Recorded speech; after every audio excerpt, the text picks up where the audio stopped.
Yung itim ay 3.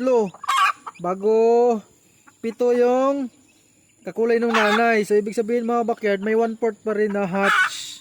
Mga bakino, kahit ito ay back to mother.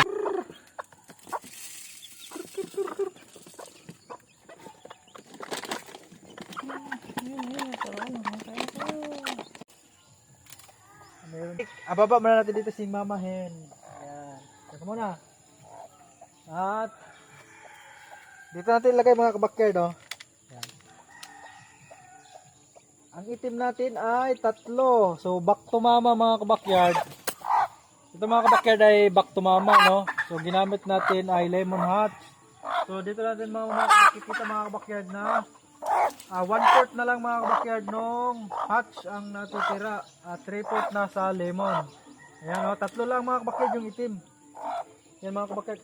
Mamaya ka na, baba ka na muna doon. Ina naman. Ayaw pang bumaba. Baba na muna din eh. Diyan ka muna. Pasaway. Yan, tapos mga kabakyard, 6 yung dilaw. Tama na. Tama muna. Yan, 6 yung dilaw. Diyan na, diyan na. Diyan na, ikaw.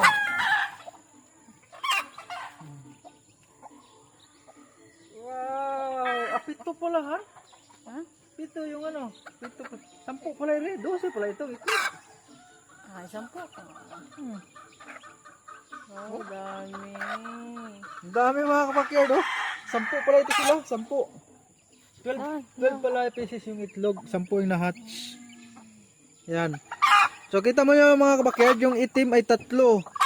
Bago 7 yung kakulay ng nanay. So ibig sabihin mga backyard, may 1/4 pa rin na hatch. Mga bakino, kahit ito ay back to mother. So ngayon lalagay natin mga backyard sa brooder ito.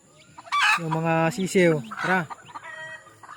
Medyo okay ito ngayon mga backyard kaysa dun sa incubator natin. Meron may 12 na itlog, 10 ang na-hatch. So ayos yung hatchability talaga mga backyard ng mga inahin.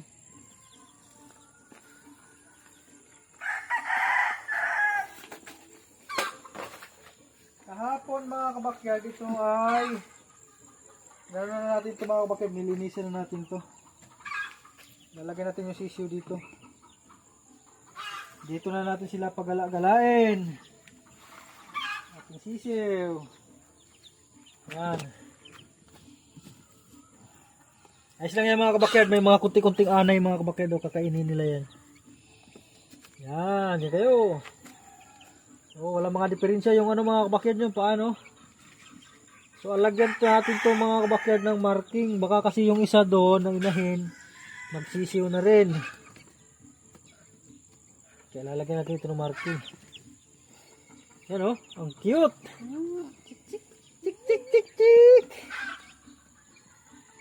Ang cute nila, ayan. Cute nila mga kabakyard. So magano tayo mga kabakyard ng asukal mamaya, papainom natin dyan. Ngayon, kukunin ko muna yung inahin mga kabakyard para maanuhan siya. Ayan. Ayan na mga kabakyard. Kagin niya eh. Tuturuan niya yung pagkain. Ayan na. Turuan na, baby. Dali. Hindi makita. Kita niya dyan? Hindi yun na.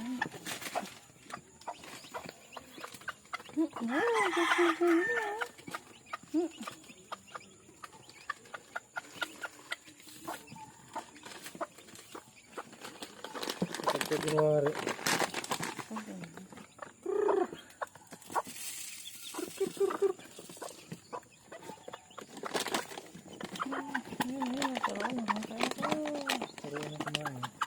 Durug-durug niya eh.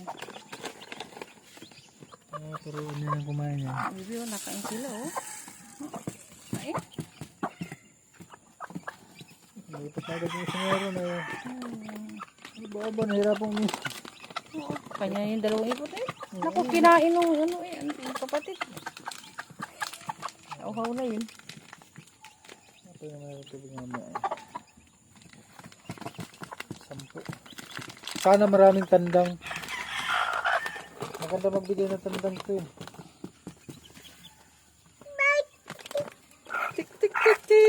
lagi, ninong din yan. Ay, bumaba. Ano lang kumain.